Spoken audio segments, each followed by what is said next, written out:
Hello and welcome to Happier, a podcast where we talk about ideas and strategies for making our lives happier, healthier, more productive, and more creative. This week is a very special episode. Every 10th episode is a very special episode. And this week we will talk about regret. Our regrets, our listeners' regrets, and why thinking about regret can help us make our lives happier. I'm Gretchen Rubin, a writer who studies happiness, good habits, the five senses, human nature. I am in a cobbled together kind of fakey studio outside of New York City today. And joining me from LA is my sister, Elizabeth Kraft. And Elizabeth, I will see you soon in Kansas City. Yes, that's me, Elizabeth Kraft, a TV writer and producer living in LA. And Gretch, I can already taste that Winstead's burger. Oh, day one, You know it. Before we jump in, we wanted to say that we are both on Threads. We're both having a lot of fun on Threads, so join us there if you want. I am at Gretchen Rubin. That's my handle for all social media. And Elizabeth, yours is at Liz Kraft, right? Correct. That's right. Excellent. So join us on Threads. We're really enjoying the conversation there. We do not regret joining Threads, but this episode, we are going to focus on the subject of regret. And Gretch, why is regret something that could actually make us happier? Right. So you think of regret as being a negative emotion, but negative emotions actually have a very important role to play in a happy life. Often they're a big flashing sign that something isn't right. And because they're unpleasant, they can sometimes help us take action, prod us to make change when nothing else can.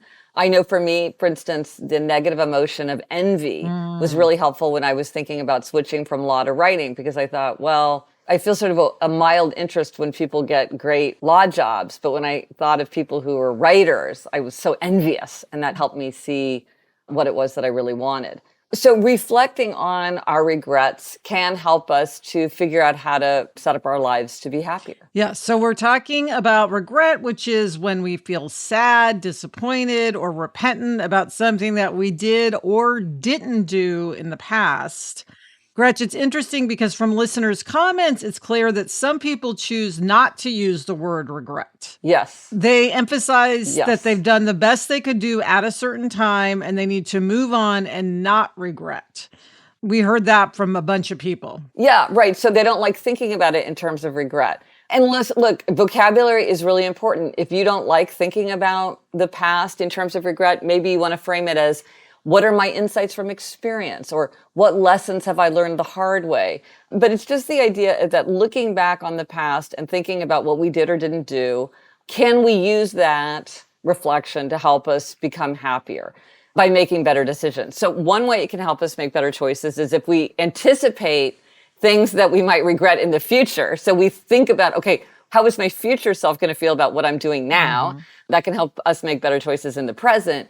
Or if we're thinking about past regret, which I think is more typical, we can think about, okay, given that I regret lessons that I learned from the past, what might I change or do differently moving forward? And then we can also learn from other people's regrets. Right. Like we can think about our own regrets, but then when other people tell us their regrets, that can be very helpful.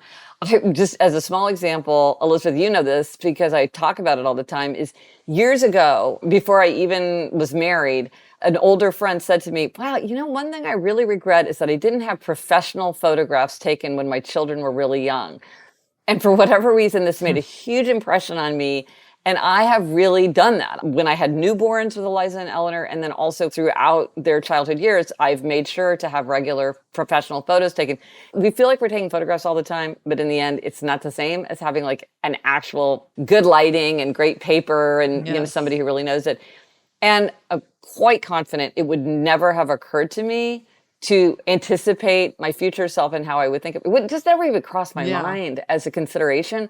But just her offhand comment really led to quite a significant effort on my part throughout the years that I'm really happy about. Yeah, well, Gretch, I'm in a state of both reflecting on past regret and acting and anticipating future regret and acting. I'm sandwiched because, Sarah, my writing partner, and I, and co-host of Happier in Hollywood, we are on strike with the Writers Guild of America. Yeah. And we've been through a strike before. In 2007, we were on strike. Right. And we really regretted not using that time more thoughtfully, I guess I would say. Mm. We didn't do any of our own work during that time, and we Mm-hmm. really regretted it because, Mm-hmm. that's 5 months down the drain. Right.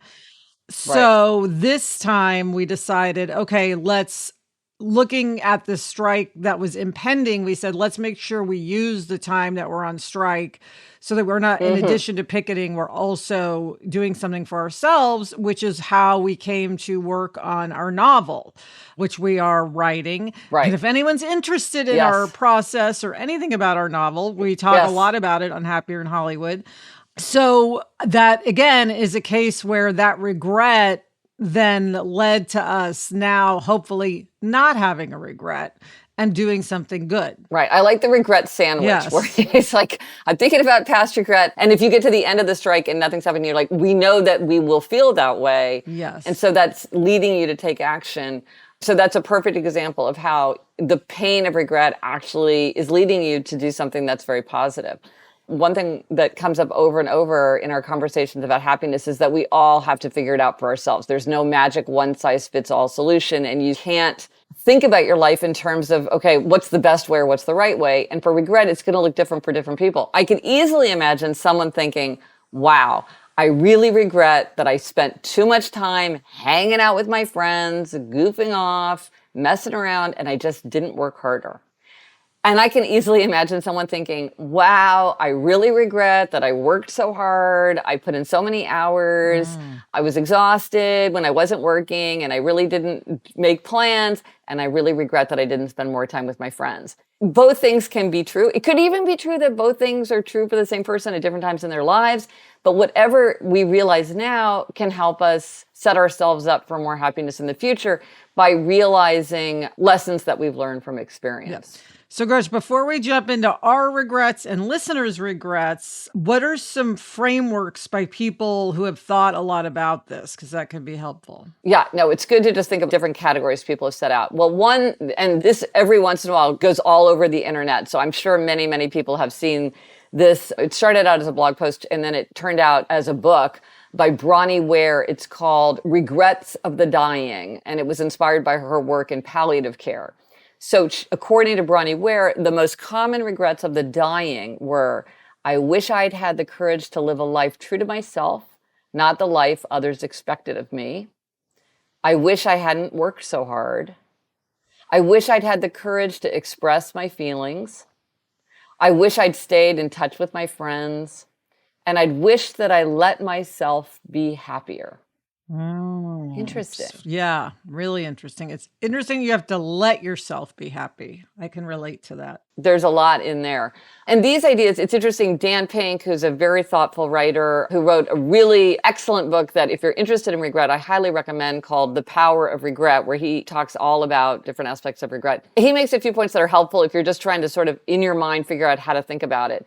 And I think that one of the most useful things that he points out is that there are regrets of action and regrets of inaction. So what are examples? Well, so regrets of action are something like you lost your temper, you blew up at somebody, you did something. Or there are regrets of inaction, which is something like, I didn't work very hard in college. And what he points out is that we tend to have more regret for the things we don't do. Which reminds me, I love a proverb. And one of my favorite traditional proverbs is that it is more painful to do nothing than to do something. And that's what Dan Pink's research suggests. Well, and that makes sense, Gretch, because we learn from mistakes. So if you did something and it was a mistake, at least you can learn from it. Whereas I think if you didn't do something, it's harder to feel like you've learned from it. Right. And it's more of just a regret. Yeah, inaction can kind of haunt us, the road not taken. And here's an example of how I benefited from this in my own life, my own regrets. So when I was in college, I did no extracurricular activities, none. And by the time college was over, I really wish that I had been more involved. And after college, I felt like I missed opportunities to do fun things and to engage more deeply with people and with the school and to learn about something. So that was something that I really, really regretted. So a couple years go by when I did this and that, and then I went to law school. And the regret that I had acknowledged to myself that I felt about college really fueled me to push myself to do activities in law school, like Barristers Union and the Law Journal. which, by the way, especially the law journal, ended up being huge engines of happiness for me. But I think if I had not consciously acknowledged my regret for what I did in college, I wouldn't have known to do something different in law school, because the things that made me not want to do the things in college were still true for me in law school. I had to really be like, hey, Gretchen, learn the lesson from experience, do things differently. Yes. And I have to point out, as your sister, that you ended up being the editor-in-chief of the Yale Law Journal. Gold star for that. Which was one of the best experiences of my life. So it ended up being very, very important. This is a place, side note, in terms of regrets, I think this is a place where parents can play a bad role out of love. Out of love, as parents, we don't want to see our children struggle or fail or be disappointed or be at risk in any way. So we may urge them not to pursue something that to us feels like a risky path, but then they wonder about it forever. Right. I remember switching to writing, back to my own experience. I remember at a certain point I was like, well, now I'd rather fail as a writer than succeed as a lawyer. And so I need to take my shot. Our parents were very supportive of that. But I could imagine some parents being like, don't do it, don't do it, don't do it. And then I might have always thought like, what, this was like my road not taken. This is where let people decide their own roads. If you intervene too much in that, you might set the stage for regret. Absolutely. And then, Gretch, before we get to our regrets, Dan Pink divides major regrets into 4 categories. So there's foundation regret, which is like, if only I'd done the work to quit smoking, to study harder, had saved more, things would have been different. This is the kind of thing that when I was writing Better Than Before, I saw often, because often foundation regrets are regrets related to habits. And then boldness. If only I'd taken the risk. Right. This is like, I wish I'd said how I felt to somebody, or taking chances. This is something that's very pertinent to me. I think as an upholder, I often have regrets of boldness. So this is something that I'm going to focus on more in the future, making sure that I'm not hanging back from taking risks or making mistakes. And then moral, which is if only I'd done the right thing. Very, very painful kind of regret, looking back and realizing that we did not make the moral choice. And then finally, connection. If only I'd reached out. I bet that's one of the most common ones, right? Yes, for sure. Although I think all of these, we probably all have regrets in all of these categories, safe to say. Absolutely. Yeah. All right, Gretch, well, coming up, we're going to share some of our regrets and listener regrets. But first, this break. Okay, Elizabeth, we're talking about regrets, big and small, anticipatory regrets, past regrets. What are some of the things you regret as you consider your own life? Well, one regret I have, Gretchen, which is funny, you mentioned extracurriculars in college. One of my regrets relates to Jack's grade school, which is I regret that I didn't participate more. I volunteered in the volunteer slots, but I didn't do committees or get to know other parents through working at school. And I think it would have connected me to a lot more parents. I mean, as you know, I have a lot of connections with parents. You do. You really, But then I would have met the different grades. I know everyone in our grade. I think I would have enjoyed that. I love meetings and talking to people. Felt shy about it. And then, of course, there's always work to deal with as well. But that's just kind of a regret that I have right now, like a current regret. Well, I have sort of a related regret, and this is because now that Eliza and Eleanor are both graduated from high school, I realized that I regret that I didn't think about their school years in terms of my experience, because I saw them as like, this is their experience, this is their thing, and I'm a supporting bit player in their drama, instead of saying, I have a role. My role is as a parent who has a child in grade school or high school or whatever. And I don't know why I think that would have made a difference in how I approached it, but I think I would have felt like it should play a more central role. And maybe it would have led me to do the kind of thing that you're saying, which is volunteer for a committee or something, because I just saw it as very much their thing that I was hanging on to rather than something that was central to me. And Gretch, there are those small regrets, but that just nag at you. Yeah. For instance, I regret that I haven't gone to more concerts in life, but specifically, Adam and I almost went to see Tom Petty at the Hollywood Bowl. I saw, Tom Petty's playing tonight. There's still tickets. We could go. We both love Tom Petty. And then we just, inertia got the best of us and we just didn't Yeah. deal with it. And he died like 2 days later. It was his last concert.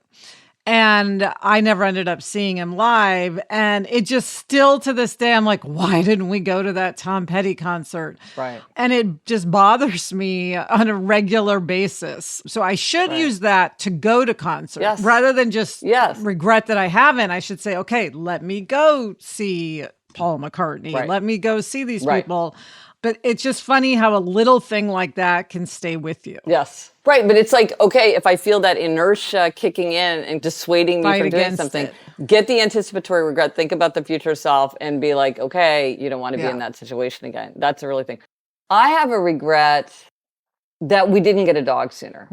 Both Eliza and Eleanor really wanted to get a dog, and I was the holdout. Jamie was very amenable to it. He wasn't pro particularly, though now he's the biggest proponent of having a dog. He was like, sure, fine. It was a whole process, which I talked about on the podcast for a long time.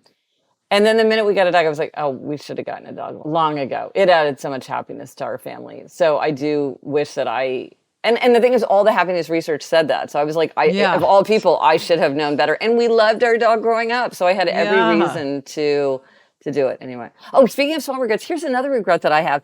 And this is a regret. I'm telling Eliza and Eleanor because this is like a young person regret, which is I have messy systems. The way I do my passwords, the way accounts are set up, the way I've named my Word documents. It's just messy. I wish I had a clean system, but now I've been doing it for so long, it feels like it's one of these things you're like, I wish you started out thoughtfully. So I'm just like, you know what? Come out with a convention and stick to it or whatever. Again, that's a small thing, but. Yes. And Gretchen, there's a new category of regret that you and I are coming up with, which is regrets about not setting the stage. Yes. We're saying traditions. Years Yes. go by and you realize you don't have a tradition for something. Yeah. So we're suggesting people think about what traditions they'll regret not having. For instance, I regret that I didn't start an annual tradition of a weekend with my college friends. Yes. Because years go by and I don't see them and I miss them. And it really bothers me that I don't see them, but we don't have this set thing in place. Right. But if we'd always seen each other every October, Yeah. a certain day, then we'd still be doing it. Well, and this is like my family and the 4th of July. Like growing up, our mother's birthday is the 4th of July. So it was always like birthday, 4th of July. It was sort of like this thing. But then with my family, the 4th of July is a great minor holiday. There's so much fun that you could do. And I always like, we should come up with a tradition. But now it seems like, oh, okay, maybe we just missed that boat. Everyone's, So one thing to think about is in terms of anticipatory regret, especially if you're going through a transition, is to think about what will you wish that you have had?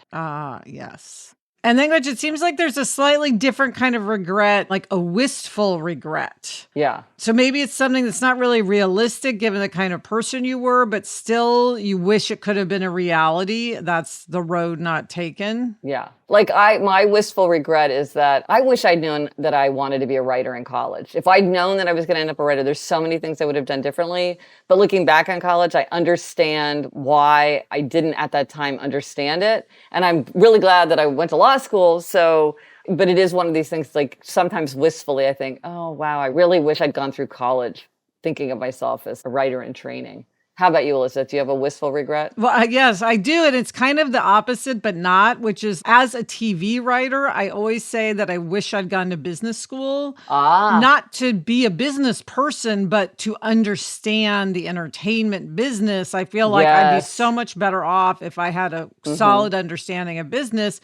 However, it's probably the case that if I did go to business school, I wouldn't have ended up being a TV writer. So I probably would have gone into business. So it's a wistful regret. It's like, I wish both things could be true, that I was a TV writer and that I'd gone to business school. Right. Well, it's interesting. Okay, Gretch, coming up, we are going to hear from our listeners about their regrets. But first, this break.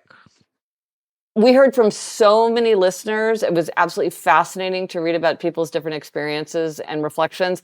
We will try to go through as many as we can because we can all learn from each other. Often we really can learn from learning about other people's regrets. Jen said, I didn't go to my best friend's wedding. It was a destination wedding right after the holidays. At the time, I'd started a new job, didn't have the time off, and didn't really have the money. Of course, she understood. If I had somehow known she would only live 3.5 more years, I would have figured out a way to make it happen. It was a hard way to learn the importance of showing up for the people you love. Yeah, that's a painful Wow. one. Yeah. Sherry said, I regret every single time I worried about the opinions of others and allowed a lot of my decision making to be based on them. Sadly, I didn't break free of this people pleasing until I was in my 50s. So the list of wondering what could have been is huge. Right. So that's the regret of inaction. Kristen says, I regret moving away from my home state, Nebraska. Life happens and you get married, buy a house, have a kid, etc. And before you know it, you're rooted and it's impossible to move back. I miss the people the most. I'm not unhappy in where I live now or our situation, but I certainly regret thinking there was something better out there because I do miss my extended family and cornfields are calming to me, us too. Yeah. Definitely a learned lesson in appreciation. But it's interesting, Gretch, because you could see someone having the opposite regret as well. Yes. They regret that they didn't move away from their home state. So again, Right. the individual. But then I will say that our parents, one of their pieces of advice is like, get where you're going. As young people, you often move, but then at a certain point you stop moving. And so I remember when Jamie and I were in DC, they were like, just think about the fact if you want to end up in New York City, remember to move there, which That's funny. felt very obvious, but yeah, you do get stuck. Marlene said, my one regret is that I didn't follow my heart and mind and prepare myself for a career I believe I would have enjoyed and learned skills that I would have been good at. So this is also the inaction. Yeah. Danielle said, I regret not making that phone call I wanted to when I sensed something was not right. It probably would not have changed the outcome, or maybe it would have just delayed it, but I could have maybe had one more conversation. I regret not saying I love you more to people or how much they meant to me. That's something I can and have changed. Daniel says, I regret not flying home sooner when my dad was sick. He passed a few hours before I arrived, and I haven't been able to forgive myself, especially since the same thing happened when my mom passed. Well, that's hard. Those are hard. Ireland says, I regret not asking about anxiety medication sooner. I white-knuckled my way through years of panic attacks because I was afraid, and I distinctly remember articulating my fear to myself this way. If I had to tell my doctor what I was feeling, I'd start crying and never stop. As soon as the medication kicked in, it was like the sun came up in my brain. All those years, I thought I was high-strung when I'm actually super laid back. On the subject of the term regret, Joanne wrote, I like to think of regret as I wish I had. It sounds less harsh. And when I say that I wish I had, I like to add, okay, so what now is the plan? It may not look like the original plan from oh so many years ago, but it can be exactly what I need now. That's helpful. Yes. Jennifer said, I regret working 1 minute over 40 hours in a week at a corporate job or any job that isn't my own business. The only reward for hard work is more work in that culture. A lot of people are feeling that right now. Abby said, I have one regret. In 1997, Garth Brooks gave a free concert in Central Park, now iconic. 1 million people attended. Epic. I did not attempt to go because the logistics were challenging. I was living in New York City. Why, oh, why? What was I thinking? I'm disappointed in myself. Well, this sounds very much like your Tom Petty. Yes. Maybe it's good to know you're not the only one. Yeah. Carolyn says, most of my regrets center around raising my son, but he grew up to be a fine man. The one that lingers is not getting to know my mother better. She was 65 when she died, and I was 31. We never got to have those long talks that usually come when parents are elderly. P.S. I am now elderly, so I know whereof I speak. Kelly said, I regret I wasn't braver when I was young. It kept me from going places, speaking up, trying things, traveling, etc. I wish I had more courage to just do and be. Bren said, marrying a man I and everyone else knew was wrong for me. I bet there are a lot of regrets in that category. Yeah. Well, and something on a not quite such a deep note, Tracy said, I regret not wearing sunscreen in my 20s. Mind you, the range and quality back in the 80s was nothing compared to what it is today. Yes. Yep. Janice said, I regret quitting the violin when I was a teenager. I have started to learn to play again 20 years later. So she did something about it. Alyssa said, I regret every time I chose not to speak up for the weak. So this is the moral regret that we were talking about in the framework. Elizabeth says, I regret not being there more for my sons when they were growing up. I regret not finishing college when I was young, so I had to go back to school when my youngest son was in high school. I was a single mom, so he spent way too many evenings home alone and ended up getting in with the wrong crowd. He finally got his act together in his late 20s, but I always wonder how it would have been if I had been home at night when he was a teen. That's hard. Yeah. Lori writes, I regret not going to my senior prom. I was asked by a friend, but because it wasn't the boy I had a crush on, I said no. Had I gone with my friend, we would probably gone with a big group of friends and had a great time. Again, this is a good one to learn from the future. Rebecca Ann says, I regret not pursuing my professional career, starting with taking it more seriously as a college student. I went to art school, regret number 1, married a Marine, 0 regrets, and was very happy to follow him around the world. I've done a lot that I wouldn't have been able to do, not well anyway, if I had been working through it all. But now that he is retired, I feel I have very little to offer. The kids are growing up and won't need me much soon, and now I have been out of the professional world so long that I'm really intimidated by how much things have changed. It's affecting my self-esteem in ways I never anticipated. Well, this is complex. There's a lot of good, there's a lot of bad, there's consequences you didn't anticipate. I mean, thought-provoking. Yeah. And this is where you can make changes now that will, 10 years from now, things may look very different. Exactly. Elizabeth said, I wish I had taken the basketball course in college taught by the legendary IU coach Bob Knight. I was on the school paper and would have had a hell of an article. Amazing stories to tell decades later and more knowledge of a game I love. Robin said, I regret allowing people to think I was a doormat for too long. I wasn't. I just did not have the tools to set boundaries or know how to speak up for myself effectively. Amber says, the only regret, smoking. Every other action or decision led to places where there has been at least one positive along the way. Betsy said, not writing a journal my whole life. I've forgotten too many memories. Well, Gretchen, she should get the one-sentence journal and start keeping a journal. If it's hard to keep a whole one sentence is enough. Yeah, I'll post a link in the show notes to the shop. Or you can go to happiercast.com/shop, of course. Judy said, I regret not applying for funding for my PhD after I wasn't successful the first time. I still got my PhD, but had to work part-time and was never part of the academic community. Friends of mine applied 3 years in a row before they got funding in the humanities. Lou said, I only really have 2 that irk me. Giving up dance and watching someone be bullied at school and being too scared to speak up. A lot of people regret not standing up to bullies. Amy says, not buying a sequin pillow of Danny DeVito's face at the Goodwill when I saw it.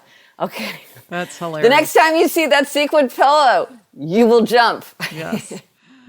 Kim said, not finding cute and comfortable shoes earlier in life. Court says, not getting a therapist at age 20, 25 years ago. And Dominique says, the way I treated people in high school, I was so focused on being a cool kid. Well, it's fascinating to hear about people's regrets. I think we can all learn from each other. One thing that is really worth keeping in mind is that we want to show compassion for ourselves when we think about regrets.